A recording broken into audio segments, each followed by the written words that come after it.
Last week, I picked up a book called The Unreleased Beatles to help with my research for this channel. The book focuses on music, films, demos, and bootlegs of the group that have never been officially released. It's a bit dated, being from 2006, but it, combined with the places I usually visit online for Beatle research, should hopefully make for some interesting content. One such piece is the promo film made by the group's Apple Corps in 1968, simply titled Apple. From what I can gather, it was created for investors to serve as an answer to the question, what does Apple Corps do? The answer being, according to the narrator, is to bring together the artists of today with the technology of tomorrow. What you see in the film is a series of somewhat random clips. Paul argues with author Dick James, Magic Alec Mardus demonstrating some new technology, a telephone prank pulled by John and Paul. I think it's really actually hard to tell what exactly the joke is here. Mary Hopkins singing In the Morning, which features Martha the sheepdog being adorable, of course, and Paul popping in for a brief cameo. Various shots of London, and of course the real interesting bits being Paul performing Blackbird and Helter Skelter. Both of these clips are from when the songs were being worked on and have that sort of sketch-like feel to them. During Blackbird, you can see Francine Schwartz listening in. She was romantically linked to Paul around the same time he split from Jane Asher.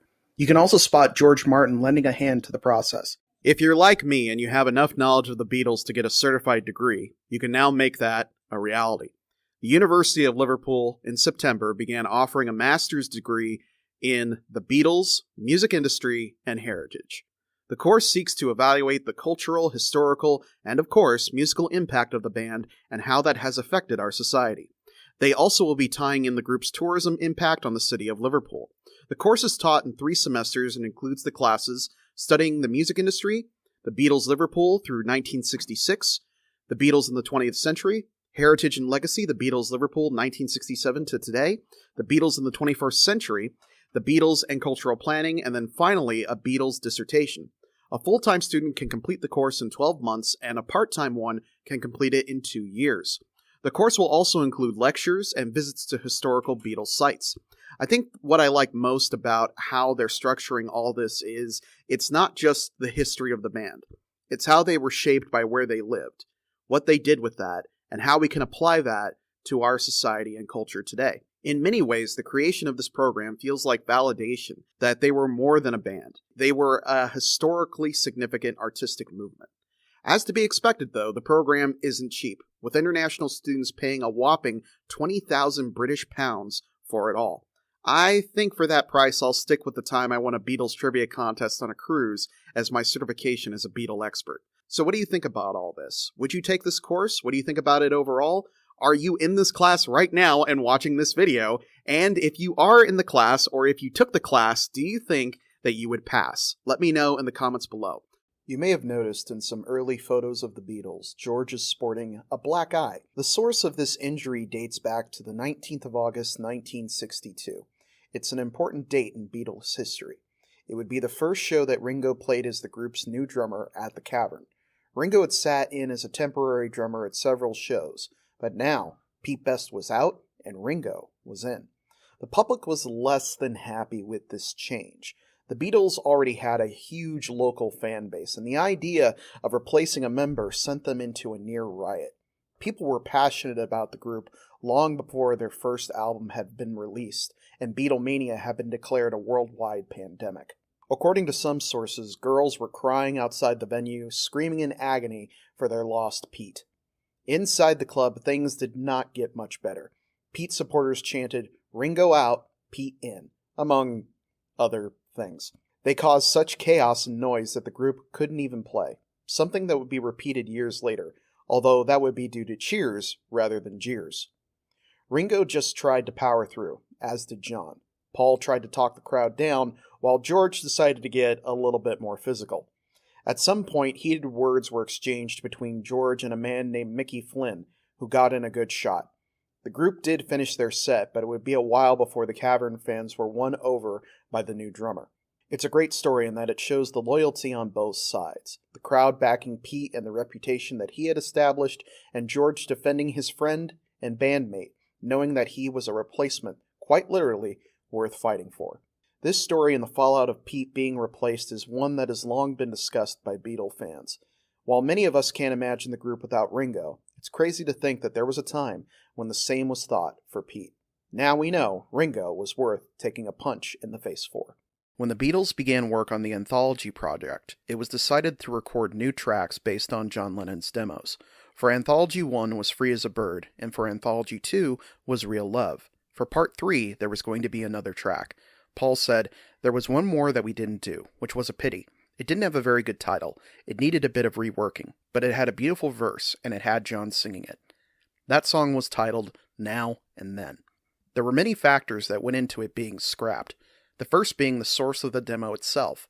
When John recorded these demos, they were on a commercial tape recorder, and it wasn't the best quality. Free as a Bird and Real Love were able to be brought up to workable states from producer Jeff Lynne. Now and Then had an audible buzz throughout, and could only be fixed so much. Another factor was George Harrison, who felt the song wasn't enough to work with, and had grown frustrated in general with the sessions. This resulted in only a semi-complete backing track being created. According to Jeff Lynne, it was one afternoon really, messing with it. The song had a chorus, but it's almost totally lacking in verses. We did the backing track, a rough go that we really didn't finish. The final deciding factor was the mediocre reception of the first two tracks. The public reaction was split, with some liking it and others feeling it just wasn't really the Beatles. The tracks themselves didn't fare as expected commercially either. This all resulted in the track not being completed and remaining unreleased. The backing track remains unreleased as well. However, John's demos had been bootlegged and released by fans, and in 2009, a version popped up without the tape hum, producing a much cleaner version. Fans have since taken this and mixed it with other Beatle elements to create an approximation of what it may have sounded like as an anthology track. Paul has stated before that he'd like to finish the track with Ringo and archived George Harrison recordings, so an official release may be in the future. I've personally always enjoyed the anthology tracks. To me, it is the Beatles. It has the same spirit and love as the originals. I wasn't expecting much when I heard the fan edits, but they're really fantastic and make me hope for something official to come of it. On top of that, the lyrics are incredibly beautiful. I know it's true. It's all because of you. And if I make it through, it's all because of you. And now and then, if we must start again, well, we will know for sure that I love you. The Beatles only played one concert ever in Kansas City, Missouri, and it was the 17th of September in 1964. The show was unique in that it wasn't originally on the tour schedule. In the early days, the group was constantly touring, filming, appearing somewhere, or recording an album. A day to just relax was rarely, if ever, in the cards. Enter Charles Finley, the owner of the Kansas City Athletics, who were based at Municipal Stadium.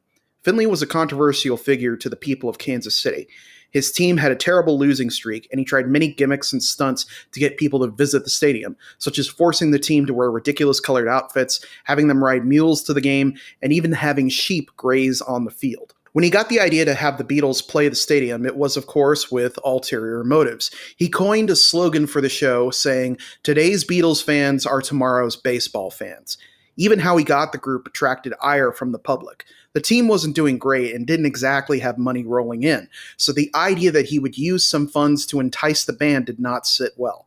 The original offer was for $50,000, then $100,000, and finally $150,000, which the group accepted. This figure was public knowledge as well. It even came up at the press conference the Beatles held at the hotel they were staying at, the Muhlenbach Tower Hotel. A reporter asked, in light of the splendid offer that was mentioned a few moments ago by Mr. Taylor of $150,000, do you plan to perform a little longer than half an hour? To which Paul responded, just extra well. Another reporter asked if Finley had convinced them to wear bright green uniforms as well. It should be noted that the sheets that they slept in here would later be cut up and sold as souvenirs. If you want to see a video about that, I've got one, and it's linked below. Municipal Stadium held 35,000 people, but only around 20,000 seats were sold. This was believed by many to be a protest against Finley and his antics. However, had fans known that this would be the group's only concert in Kansas City, they may have relented. Not only that, but while seats started at $2, they went as high as $8, which was considered outrageous for the time. The show opened with performances from Jack Needham and the Jumping Jacks, followed by the Bill Black Combo, the Exciters, Clarence Frogman Henry, and Jackie DeShannon. The Beatles then took the stage for a little over half an hour, opening with Kansas City, Hey, Hey, Hey. This would be followed by You Can't Do That, All My Lovin', She Loves You, Things We Said Today, Roll Over Beethoven, Can't Buy Me Love, If I Fell, I Want to Hold Your Hand, Boys, A Hard Day's Night, before completing with Long Tall Sally. This show is also noteworthy as 2 minutes of silent footage of the show would head to auction in 2008, selling for $6,000. A full recording of the press conference has been released, and a full transcript can also be found in the link below in the description. It's an interesting piece of history for the group, as it wasn't even supposed to actually happen. The Beatle phones, the official Beatles headphones. Up until I found this print ad a few years ago, I had no idea the Beatles had their own pair of headphones. Nowadays, it's common for bands to slap their brand on anything that sells, but the Beatles really were the first band to do this. As someone pointed out on Pinterest, before Beats by Dre, there was Beatle phones by the Beatles. The story behind these things goes all the way back to 1953, with the founding of the Koss Company. Odds are at some point you've owned a pair of Koss headphones, as they are one of the major manufacturers of, well, headphones. The company created headphones by accident, actually, while trying to create a portable phonograph. They were originally made to show off the privacy feature of the product, but people loved the idea of having a high-fidelity stereo feature of a headset. Up until then, you only had headphones if you were in the communication industry. That all changed with Koss, who began selling their headphones at an affordable price for home use. Among them were the SP/3 and the Pro 4 stereo headphones. Both of these were big hits with consumers, and in 1966, they debuted these babies. In baby blue, you got dark blue cushions and stickers of the band on each ear. Yeah, there's really not much else to these, but there really didn't need to be for them to be a major hit. They flew off store shelves, and nowadays a new pair in box with instructions could reach up to $6,000, or at least one pair almost did way back in 2003. The ad shows the group using them, but God knows if the band even knew these things existed. My favorite thing about this ad is the bewildered Opie Taylor lookalike at the bottom of the photo. Good luck finding a pair as well. There are no current listings on eBay, and I imagine if there were, there'd be in the thousands of dollars ranges. Hard to believe that all it takes are some stickers to make a collection of plastic and metal wiring worth so much. So, what do you think of these things? Do you love them? Do you hate them? Do you own a pair? Do you want a pair? And what would you do if you came across a pair hidden away somewhere? Leave your comment below and help support this channel by liking, sharing, and subscribing, and I will see you guys next time. While playing an extended gig in Hamburg, Germany in 1961, Paul McCartney ordered a left-handed Hoffner Violin bass. This would not only become his go-to instrument, but also become one of the key pieces of Beatle iconography. The instrument essentially became another member of the band. It's easily recognizable all over the world as the Beatle bass. It would receive its own merchandise, artwork, and replicas. It's impossible to know how many young music fans were not only inspired to pick up the bass, but specifically a Hoffner bass. It would even be used as the model for one of the controllers for the Beatles Rock Band video game. It would be featured on all of the early Beatle recordings until 1963, when Hoffner gifted Paul another as thanks for bringing so much attention to the instrument and the company. A year later in 1964, the original bass was sent in for repairs and repainting. Additionally, the knobs were replaced. All pretty standard stuff for an instrument that had been used so extensively, with one exception, the pickup frame.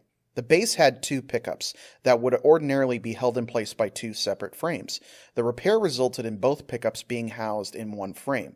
This is probably the most identifying quality of this particular bass. After this, the bass became a backup instrument. It could often be seen sitting just off stage if needed at concerts. The bass would make appearances in the video for Revolution and in Let It Be when the band was at Twickenham Studios. It is not the same bass used when they moved to Abbey Road. The film is the last time anyone ever saw it. It's widely theorized that the instrument went into storage at Abbey Road, along with the other equipment of the bands. From here, someone most likely just walked away with it. With so many people coming and going at the studio over the years, it's hard to say when exactly it went missing. Once the search began for it, though, crazy stories, conspiracy theories, and even fakes began springing up. Currently at the Cavern Club, there's a replica of the bass with the story of its theft and a hashtag, Trace the Bass, to be used to track it down. Additionally, Hoffner is looking for it and have set up an email to be used for tips and leads, thelostbass@hoffner.com.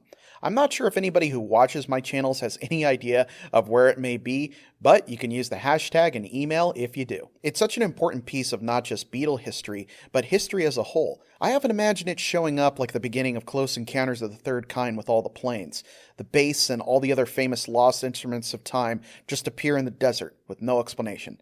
Yes, I'm placing my bets on aliens. What is up, everybody? Matt here, back again with another video for you. Today we're going to be talking about 10 things you may not have known about George Harrison. Number 10, prenatal raga. Before even being born, George was introduced to Indian music. His mother, while pregnant with him, would listen to a radio broadcast called Radio India, which featured traditional Indian music. Talk about starting young. Number 9, Carl Harrison. It's well documented that George was a fan of Carl Perkins. His playing style and frequent covers of his music shows the influence he had on George. When an early version of the Beatles began touring Scotland in 1960, George decided to use the name Carl Harrison as a nod to his hero Carl Perkins. One could also assume that this was due to his young age at the time, so he may have created this false identity to also gain access to clubs and halls he may not have been permitted to enter because he was only 17 at the time of the tour. Number 8, the concert for Bangladesh was kind of a bust. In 1972, George and a cavalcade of other acts put on the legendary Concert for Bangladesh, from which all the profits would go directly to charity to benefit refugees from the Bangladesh Liberation War. The concert, album, and film were all major successes. However, there were missteps in the form of payment of taxes and questionable business practices from record companies and higher-ups involved, which resulted in delayed funds and lost money for the charity. Despite all of this, George stayed positive, saying the main thing was we spread the word and help get the war ended. Number 7, an unofficial Python member. Harrison had always been a fan of the work of Monty Python. Eric Idle was a frequent collaborator and even directed his music video Cracker Box Palace. Harrison returned the favor by backing the Python film Life of Brian with his film company, scoring a Blink and You Miss It cameo. He was also featured in Eric Idle's Beatles parody, The Ruddles, and a TV special where he desperately tried to be a pirate. He even backed the Terry Gilliam film Time Bandits and provided the song Dream Away for the soundtrack. Number 6, not a fan of anthology. The 94 Anthology Project began as an opportunity to tell the story of the Beatles from their own perspective. This included an album, TV series, book, and re-recorded material from John Lennon demos to create new Beatles songs. While George was active in the project and contributed to Real Love and Free as a Bird, it seems as though he was disenchanted with the project by the end of it. One can infer this from 2 quotes. The first about the new material. He said, "I hope somebody does this to all my crap demos when I'm dead. Make them into hit songs." This is further driven home by his refusal to work on a third song for the album series. He also later commented that the project would be a TV series, album, book, and also a t-shirt. Odds are he just became disenchanted by the commercialization of his work and didn't like to see something like that come of it. Number 5, Planet Harrison. In 1984, a stony Eunomian, I hope I'm pronouncing that right, asteroid was discovered by astronomer Brian Skiff. It bears the name of our favorite quiet Beatle and is designated officially by MPC as 4149 Harrison. Technically, the asteroid is a minor planet and it's actually part of the asteroid belt named 8749 Beatles, which features 3 other asteroids also named after the other members in the group. Number 4, George and electricity. George was almost an electrician, taking up an apprenticeship at age 16. His dad wanted him to join up with his brothers, a mechanic and a groundskeeper, to start a business. Of course, this didn't happen. But had George studied a bit more in this field, he may have been able to prevent getting shocked while filming Let It Be. Twice. Number 3, Cake Attack. As far as Led Zeppelin stories go, this one is actually pretty tame. It goes that Led Zeppelin's drummer John Bonham was spotted by George at a party and wanted to get a photo with him. Before he could, though, George saw him and thought he was going to be pranked, so he decided to get him before he got.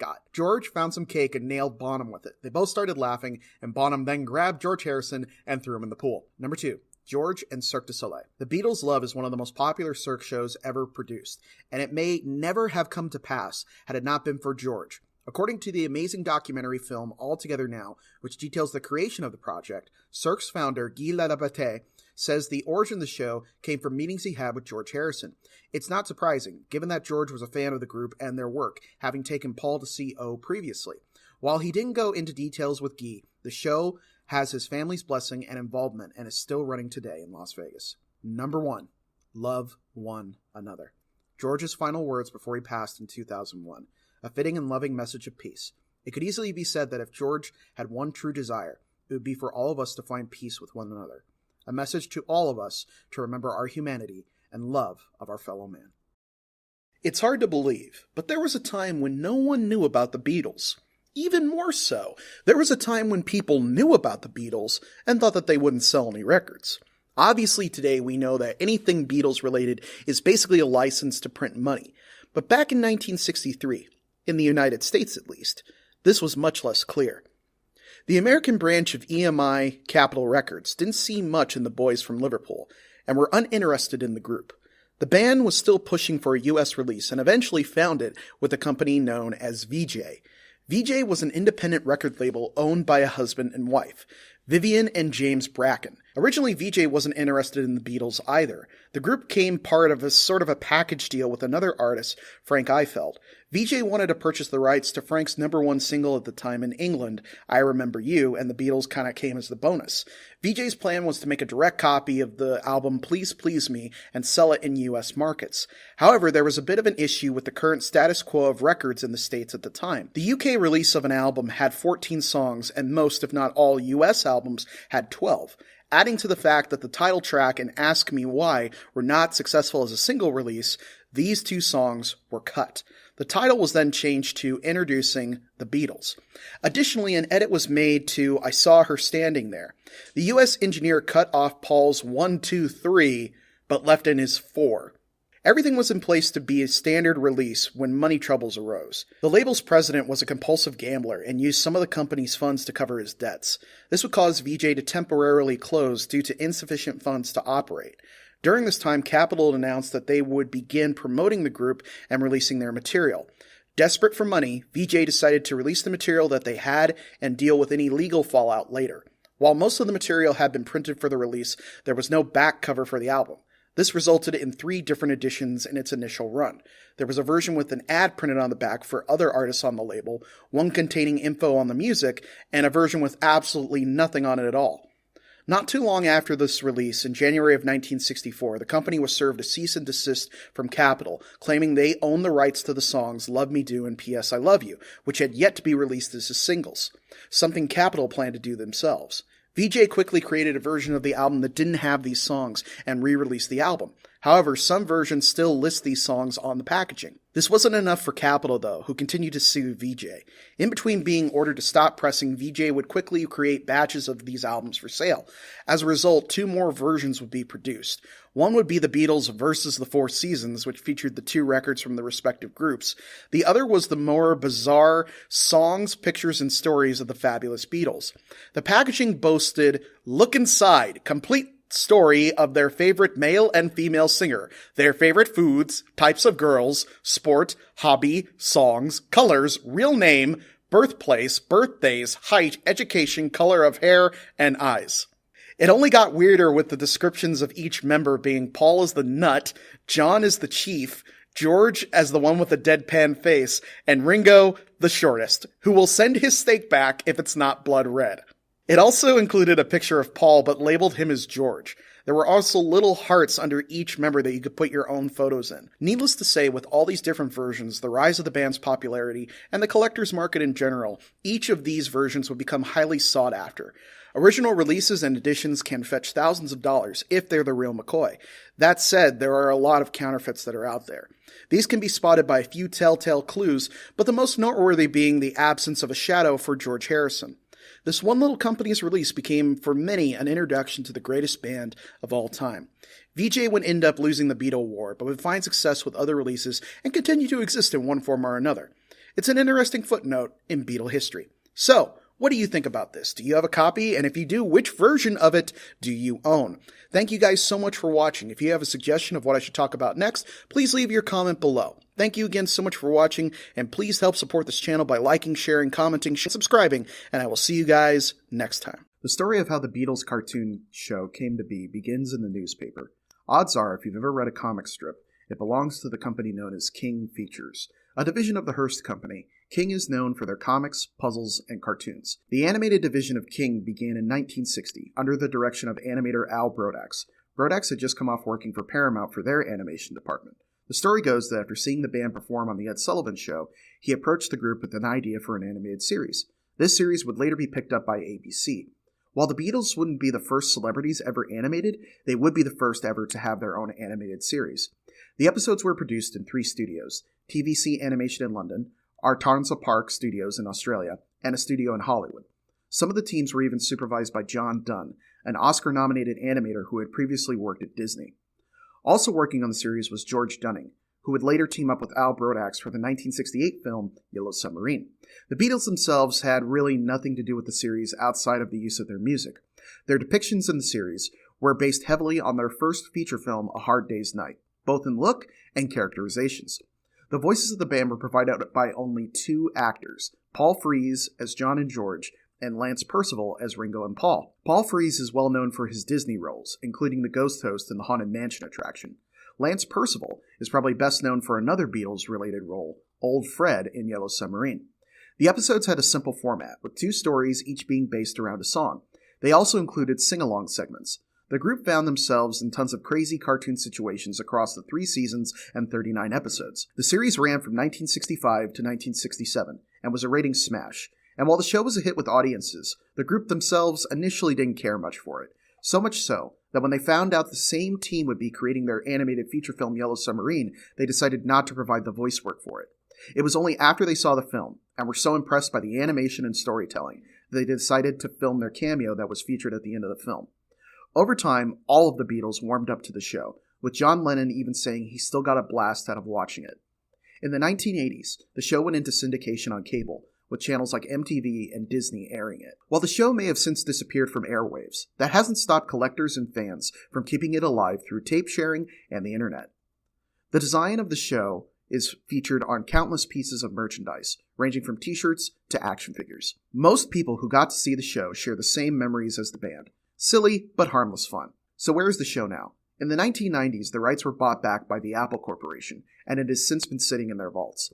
While it may not be the most sought-after piece of Beatle media, fans have eagerly awaited a DVD or Blu-ray release, and hopefully one day they'll get it. And then maybe we can all relax and escape from this hectic world for a bit and watch some cartoons with our favorite Fab Four. How can you improve upon a masterpiece? What makes the Beatles' music so amazing is how many ways it can be interpreted. They influence so many artists in so many genres that the covers of their songs could classify their own musical category. Over the years, I've heard a lot of them, and I decided to share 18 that I feel are just as good as the originals. One thing I'd like anyone watching to do is in the comments below, leave a link to your selections of your favorite Beatles covers. I really love discovering new covers, and I would really like to make a sequel to this video with your suggestions. Also, there's a link in the description to the YouTube playlist of the songs that I selected, so you can listen to them yourself. Also, these are in no particular order, by the way. Number 1, And I Love Her, Kurt Cobain. It's a home recording Cobain did. The imperfect audio, the tiredness in his voice, and the rattly guitar, they all meld together to create this really haunting version. It gives off the feeling of loving someone who is also poison for you. Number 2, Come Together, Joe Cocker. The Across the Universe soundtrack is full of amazing covers, and one of the best ones is this one, Come Together, featuring Joe Cocker. It seems most artists try to cover this song at one point or another, but this particular version, to me, stands out above all the rest. What he did with his cover on A Little Help from My Friends, he replicates here, and it just gives me chills every time I hear it. Number 3, Magical Mystery Tour, Cheap Trick. If I remember right, the story behind this particular version was it was for a larger project that never came to be, so they ended up including it on this Greatest Hits compilation.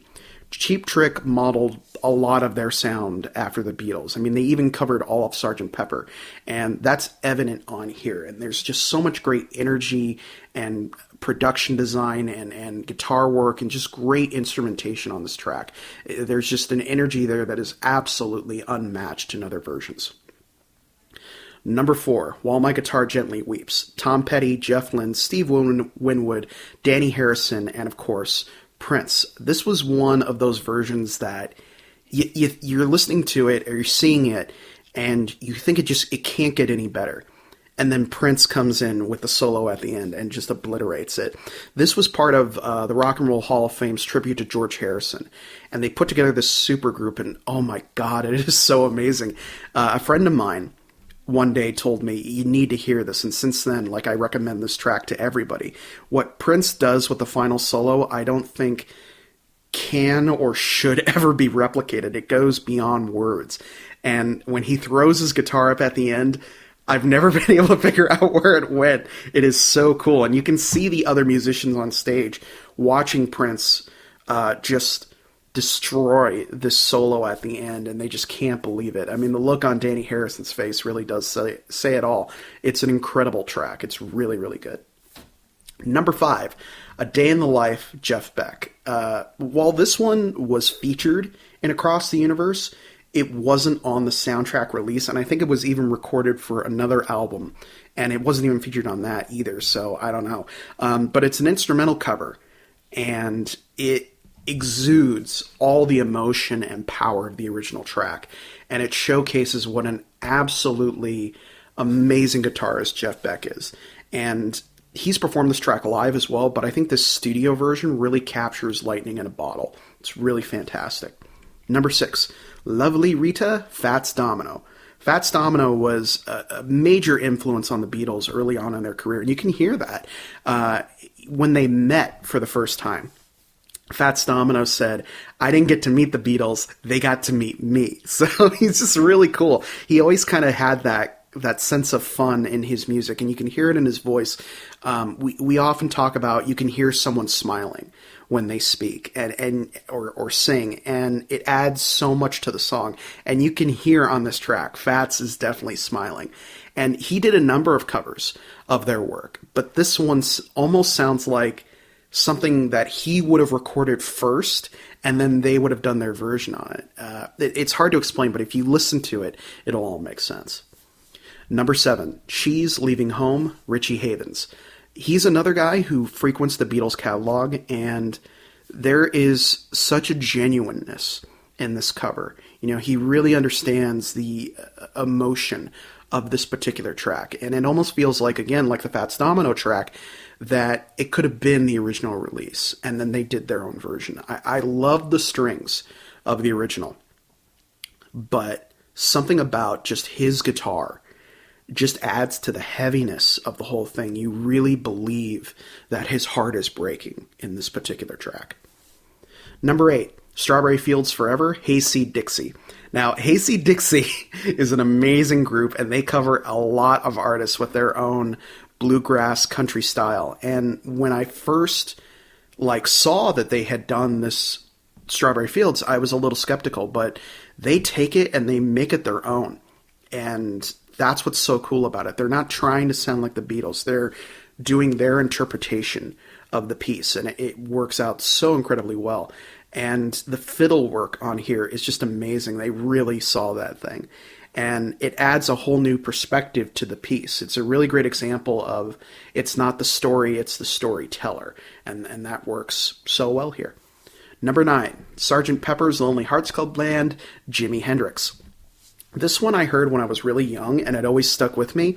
Hendrix, you can see in the video of this that I've linked to here, he's having so much fun with it. And I love when he says, "Watch your ears, protect your ears." And, you know, originally the Beatles made Pepper so it couldn't be performed live. And not too long after it was released, Hendrix did this cover, and Paul McCartney was in the audience and saw him do this, and they were kind of like, well, there goes that, you know. I would have loved to have seen his interpretation of other tracks on Sgt. Pepper. I think he should have done the whole thing.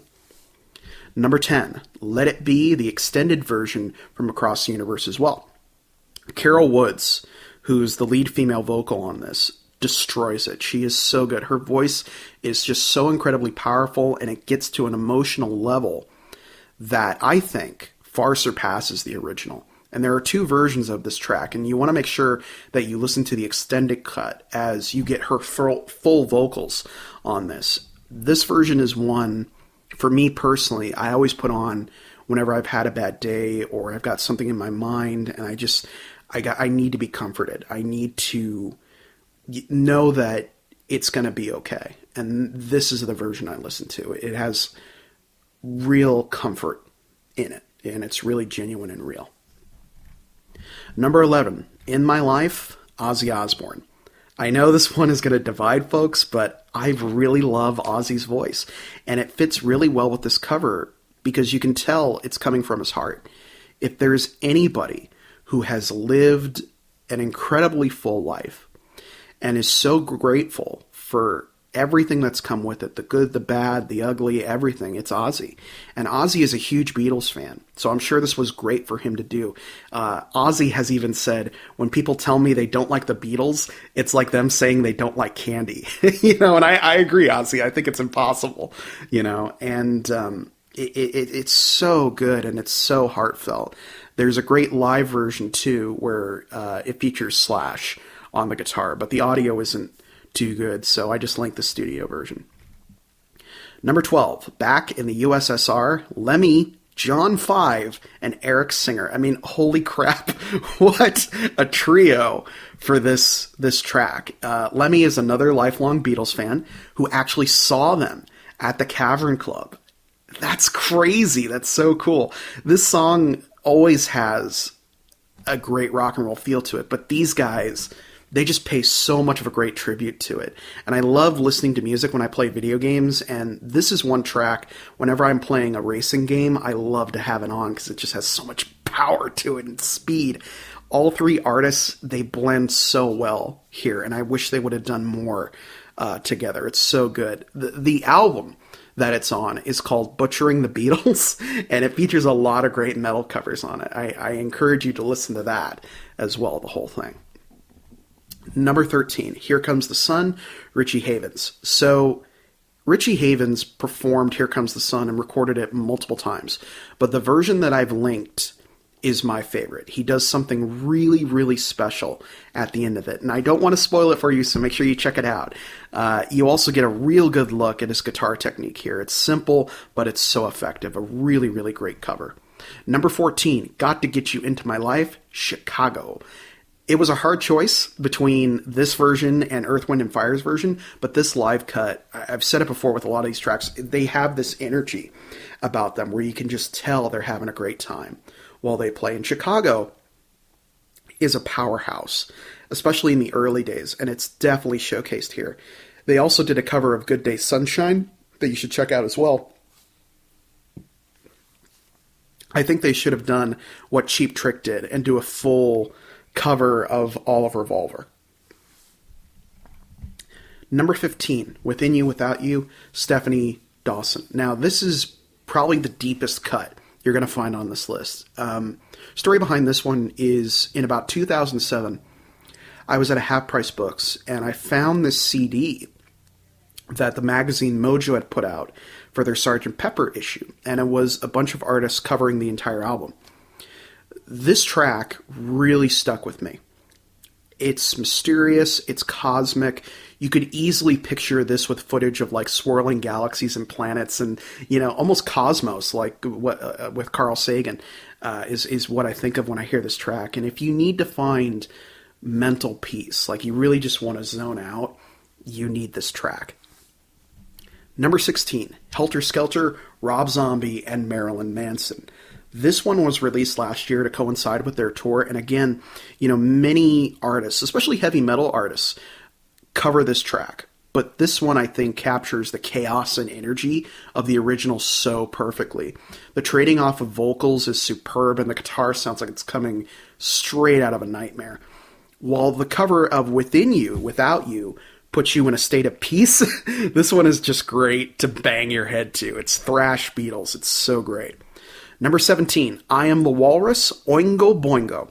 This is my favorite version of this song. Hands down, it's my favorite. I think it's better than the original. I know I'm going to get heat for that, but it's so good. Danny Elfman takes all the weirdness of the track, the lyrics and the imagery, and he just amplifies it by 100. It's so good. And I especially love the guitar work and the horn section on here. This was the last studio album by Oingo Boingo, and you can tell they're just giving it their all. And there's a live version from Farewell that is equally insane, with the crowd feeding off the band and vice versa. It's almost like this song was just made for them to cover it. Finally, number 18, Taxman, Stevie Ray Won. I mean, what can you say? It's the greatest guitarist of all time covering the Beatles. It has that signature Stevie Ray Vaughan swagger and attitude mixed with his genuine love for the track. And this is a great example of taking a Beatles track and completely turning it on its head. He doesn't try to sound like the original. He takes it and he just goes. And that's one of the things, of the many things, that made Stevie Ray Vaughan so great and such an accomplished artist. He never compromised or half did something. He gave it his all every single time. So what do you think of my list? Leave your comment below. I'd also, again, like to hear your selections. So add your cover selections below. They can either be a YouTube link, or if you want to do a Spotify link, that'd be great too. And enjoy the YouTube playlist that I created. Thank you so much for watching. I hope you enjoyed this video. Like, share, comment, subscribe, watch my old videos to support this channel, and I will see you guys next time. All right, everybody. Matt here, back again with another video for you, and another Should It Be Released? Today's topic is Carnival of Light, the quote-unquote lost Beatles track that has never seen the light of day. A little bit of background for you guys, for those of you who are not aware. Carnival of Light is an avant-garde track created by the Beatles for the million-volt light and sound rave in 1967. It runs about 14 minutes, and it can best probably be compared to Revolution number 9 off the White Album. It's abstract, and it's insane in nature, with the band just pretty much running around the studio, hitting random keys on a piano, screaming into microphones, reverbs, sounds, things like that. After being played live once at this particular event, it went back into the hands of the group, only being played a few select times for a few select people. McCartney has tried multiple times to get the song released. However, he has always been vetoed by the remaining members of the band. It has since become one of the most sought-after tracks in the entire Beatles catalog. So what this video is doing today is offering up arguments as to why it should or should not be released. So, arguments for Carnival of Light being released. Fans understand that it's weird. And quite frankly, they don't care. They want to hear this track. Every part of the Beatles they enjoy, they like for the most part. So they understand, yes, it's an avant-garde track. Yes, it's supposed to be out there. We get it. And, we don't care. We want to hear this. If they did release it, even as like a single download thing at 99 cents or $2 on the Apple Store or on Amazon or whatever, people would pay for it. People would fork over the money to hear this track. So they would be making even more money. Now, I know the Beatles are not in dire straits and they don't need the money, but it'd be, something else that they could rake in some cash over. Everybody tends to agree as well that they missed the opportunity to release this when they did the Sgt. Pepper re-release. And the kind of thinking behind it was from Giles Martin, who said, look, it wasn't really part of the Pepper sessions. They did consider it, but they didn't put it on there. I think that was a missed opportunity. And a lot of people think it was a missed opportunity because it would have fit pretty well with the particular release. Fans have been faking the Carnival of Light. I've heard and I've seen a couple of official quote-unquote or secret releases, and if you take 2 seconds and really listen to it, you can tell, okay, this is fake. But to have something that is so sought after that people are willing to fake it, I mean, that's a pretty good reason to release it. Completionists, people who want every scrap, every single piece of recording, they're gonna want it. Completionists want it. That's a good enough reason to release it. And it's art. It is abstract art, abstract sound, noise, art. Paul wants it. Paul wants to release it, which, I mean, he doesn't want Let It Be released, but he wants this released. So, why not? And time may be kind to it. Kind of one of the things internally about this particular track is that people within the Beatles organization tend to think, well, it was very much of its time, of that kind of 60s abstract sound, art, noise type thing. But I think time would be kind to it. And we can look at it now with that perspective of this is a snapshot, a listen to into that particular time period. And I think probably for me, the biggest reason it should be released is that it could inspire people. The track itself may not be that good, but kind of in a, I guess, kind of a rose-colored glasses type of way, I like to think somebody's going to hear this and they're going to be inspired to create their own work. Using the technology we have now, using the music that we have now, I think it would be really cool if it could inspire other people. As many of the other Beatles tracks have inspired people, this one could be a missing piece to a lot of folks, that they hear it and they're like, you know what, I'm going to go out and do my own thing, and who knows where that could lead. So those are kind of my thoughts on why it should be released. Let's talk about why it should not be released. As people within have said, and people who have heard the track have said, it's noise.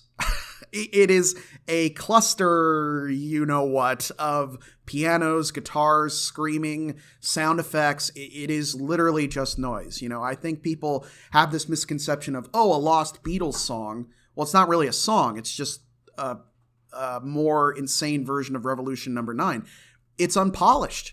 You know, they recorded it. It's out there, and that's it. You know, it's a jumble. It's a cacophony of sound.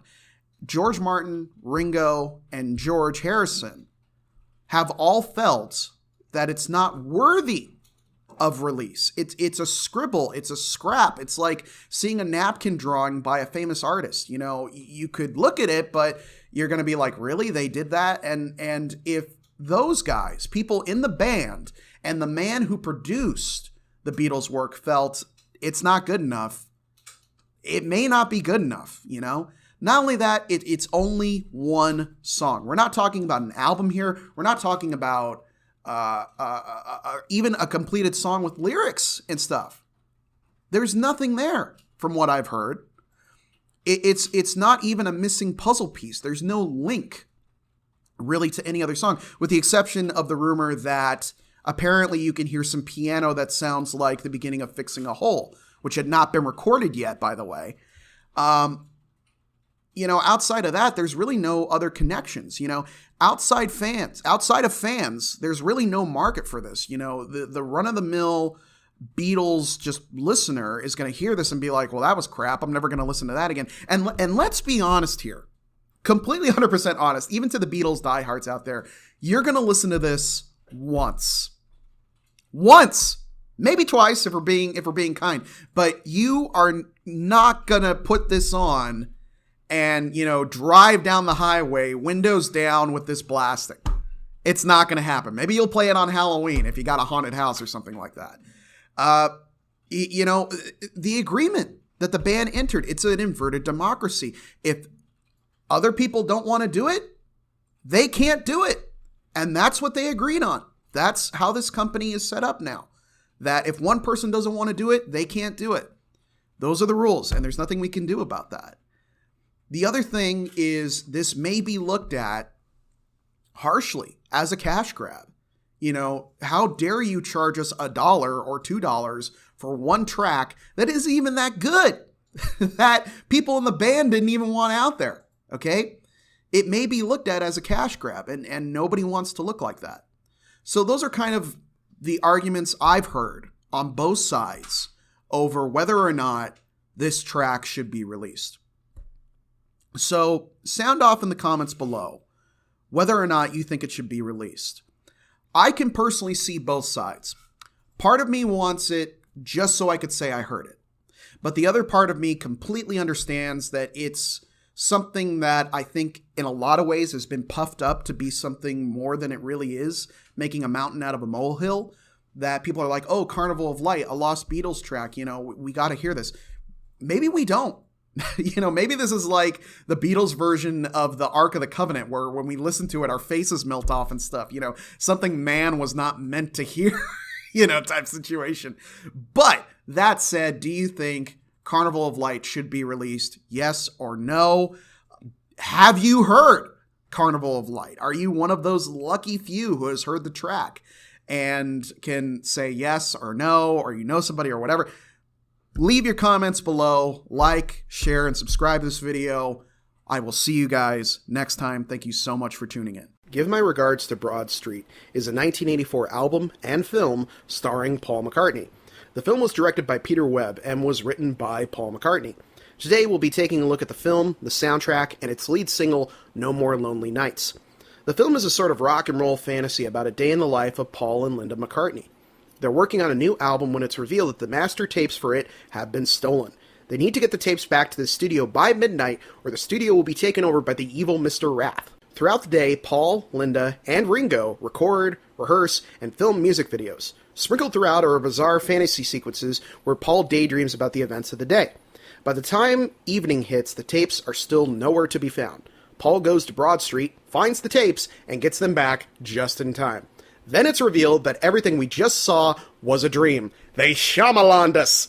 Paul had wanted to act again ever since the Beatles movies. After this film, however, he wouldn't act in a film again until his cameo in Pirates of the Caribbean. Ringo originally wanted to be the villain in this movie.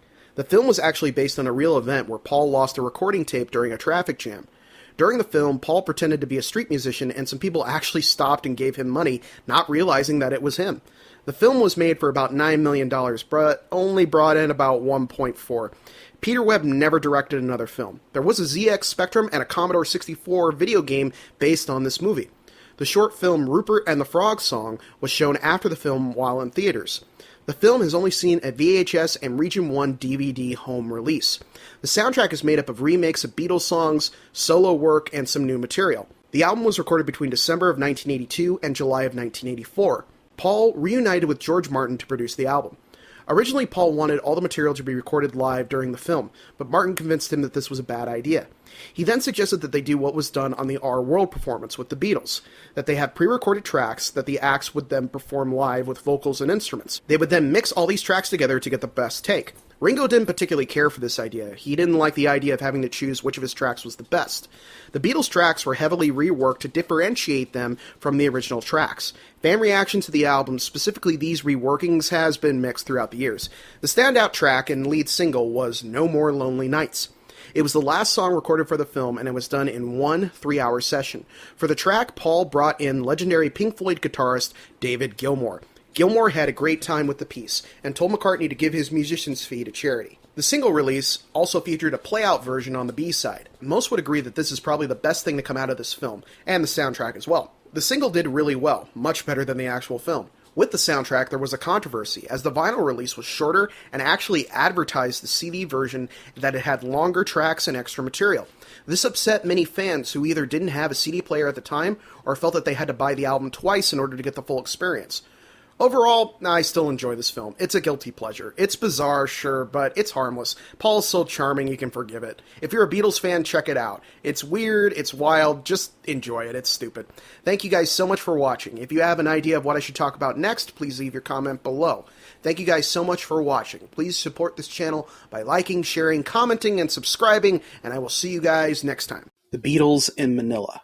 Easily one of the scariest scenarios with the Beatles on tour, and one that would eventually tip them into the decision to no longer tour. In 1966, the group began a series of shows beginning in Germany, Japan, and then finally the Philippines. By this point, the band had witnessed such hysteria amongst their fans that they could no longer get through a show. Beatlemania was actually turning into full-scale insanity. On the 3rd of July, the group arrived, and the craziness began. Almost immediately, the group was taken away by what they were told were military personnel, but they were dressed in civilian clothes. Ringo would later recall thinking there was a war going on, as there was so much firepower on hand. They were taken away so quickly that their luggage and their managers got left behind. Inside their luggage, marijuana. And the Beatles were so scared that it'd be found, and they'd be thrown in jail. What would later be described as a kidnapping continued when the Beatles were brought to a private yacht owned by a Filipino businessman so his son could show off the Beatles to his friends. The group were actually expected to spend a night on the yacht, but thankfully the management caught up with them and they were taken to their hotel. But the worst was still yet to come. Enter the First Lady of the Philippines, Imelda Marcos. A woman who apparently once spent $2,000 on chewing gum and had such a massive shoe collection that it now resides in 2 museums. She even once had a plane turn completely around and go back to Greece so she could get some cheese, and this was just the tip of the iceberg. When she and her husband found out the Beatles were coming, they invited them to a party at their palace on July 4th, an invitation that Brian Epstein declined while the group was still in Tokyo. The group was, as to be expected, exhausted, and decided to sleep in at their hotel. Security staff implored them to go, even mentioning that the president was waiting their arrival. John, of course, asked, "Who's he?" The group continued to lounge at their hotel and decided to watch some TV. What they saw on TV was 4 empty seats at the palace and children crying. Lady Marcos said the Beatles had let her down. At the concerts, everything seemed fine, until while trying to leave, the group was trapped in a car behind a gate, keeping back angry fans. One of the group's entourage was even taken away and interrogated for 3 hours for snubbing the first family. The public was out for blood, with the band receiving death threats at the British Embassy and their hotel. The next morning, they found all of their security staff had left. They could no longer get room service and had no escort to the airport. They had to call the airport to delay the plane just so they could make their flight. On the way, cars blocked exits, slowed down, and tried to trap them on the roads. When they eventually reached the airport, things got physical. On the entranceway, the group and management were verbally and physically assaulted. Once inside, according to George, they were punched and kicked by thugs. Finally, the band made it to the aircraft, thinking they were safe and sound, so they began actually kissing the seats. Before takeoff, though, Epstein and Mal Evans were asked off the plane and harassed once more before takeoff. The trip would be one of the final straws for the group in deciding to no longer tour. The government later tried to backtrack on the incident, saying that there was a misunderstanding and that some of their security may have taken things too far. Every time I read or see something about this story, it makes my skin crawl. Everything went wrong, and it's a miracle that the group made it out of the country at all. On top of all of this, we now know the true horrors of the Marcos regime and how horrible they really were. It's probably one of the closest calls in all of music history.